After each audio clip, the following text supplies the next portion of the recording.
जब भी कभी हमारे शरीर में दर्द होता है तो हमारा पहला रिएक्शन होता है कि पेन किलर खा लो। दर्द से तो तुरंत राहत मिल जाती है, लेकिन आपने कभी सोचा है कि वो दर्द गया कहाँ? क्योंकि जो पेन किलर्स रहते हैं वो आपके दिमाग तक सिर्फ पेन के सिग्नल को कम करते हैं, आपकी बीमारी को ठीक नहीं करते हैं। आज हम बात करेंगे कि आपको पेन को दबाना नहीं चाहिए, बल्कि आयुर्वेद की होलिस्टिक अप्रोच को सिलेक्ट करना चाहिए ताकि आप बीमारी से छुटकारा पा सकें। हेलो, मैं हूँ डॉक्टर अभिषेक गुप्ता, आपका आयुर्वेदिक स्पेशलिस्ट। मॉडर्न साइंस में एनाल्जेसिक यानी पेन किलर का बहुत ज़्यादा यूज़ होता है, लेकिन बहुत दिनों तक इसे यूज़ करने से आपका किडनी, लिवर, स्टमक, इनकी लाइनिंग पे बहुत बुरा असर पड़ता है।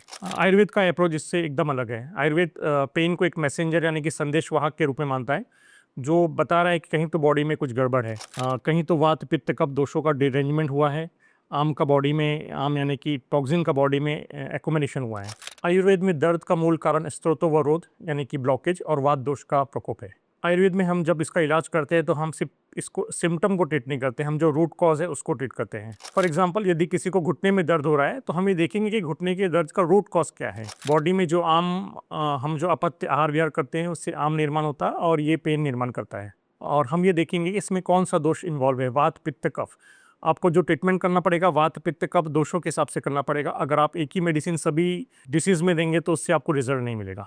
हम औषधियों एवं पंचकर्म की सहायता से इस टॉक्सिन यानी आम को शरीर से बाहर निकलते हैं ताकि आपका दर्द कम हो जाए। आयुर्वेद अपनाने का सबसे बड़ा फायदा यह है कि इसमें साइड इफेक्ट्स नहीं होते हैं। अगर मेडिसिन सही फार्मेसी से बन रही है और आप किसी एक्सपीरियंस आयुर्वेदिक चिकित्सक से ट्रीटमेंट ले रहे हैं। हमारी औषधियाँ जैसे सुंठी, एरंड, गोखरू, पुनर्नवा, ये नेचुरल एंटी इन्फ्लेमेटरी होती है और बिना किसी ऑर्गन को नुकसान पहुंचाए, बिना शरीर में सूजन को कम करती है। आयुर्वेद आपको पेन फ्री बनाने के साथ साथ आपकी इम्यूनिटी और स्ट्रेंथ को भी बढ़ाता है। दूसरा फायदा है सस्टेनेबल क्योर।